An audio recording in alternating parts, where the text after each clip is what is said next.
J'espère que vous avez vu ce que Arbeloa a fait pour Vinicius, ça a tout changé. Avant de vous montrer, on a bien évidemment assisté à cette séquence. À l'effigie du match déclic pour Vinicius, où celui-ci inscrit un but plus 3 passes D. S'étant fait siffler par le Bernabéu au début du match, puis applaudi par la suite. Le but qu'il a inscrit, ou plutôt le pétard qu'il a envoyé se baladant dans la défense encadré par 3 défenseurs. Sans parler d'un nombre incalculable d'efforts offensifs, dont sa marque de fabrique qui lui permet d'ailleurs d'envoyer cette première passe extérieure à Mbappé pour le premier but. Mais aussi ici, alors qu'il est bien encadré, arrive quand même à se défaire, à conserver le ballon, pour venir faire marquer Mastantuono par la droite ici. Et c'est là qu'on retrouve Vinicius, les gars. Toujours à rechercher le danger, toujours à rechercher la percussion. Encore un ballon dangereux envoyé dans la surface. But CSC, passe D accordée à Vinicius. Et bien évidemment que ce monsieur n'est pas pour rien. Arbeloa a compris qu'accorder tout le crédit à Vinicius, lui donner les clés de l'équipe, c'est faire gagner le Real Madrid, c'est rendre meilleurs tous ses joueurs. Depuis l'arrivée d'Arbeloa, vous le voyez défendre Vinicius comme un yinche. Quitte à perdre son honneur, quitte à penser que limite il se foutait de notre gueule. Il a donné de l'assurance à Vinicius, tel que hier on a vu des images où celui-ci disait à Vinicius: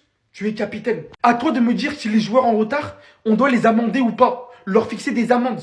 Lors du dernier match, il est probablement passé par sa phase la plus compliquée. Mais aujourd'hui, tout le monde se réconcilie. Et Vinicius montre, en devenant le deuxième meilleur passeur de l'histoire de la Ligue des Champions au Real Madrid, que ce joueur peut encore tout faire.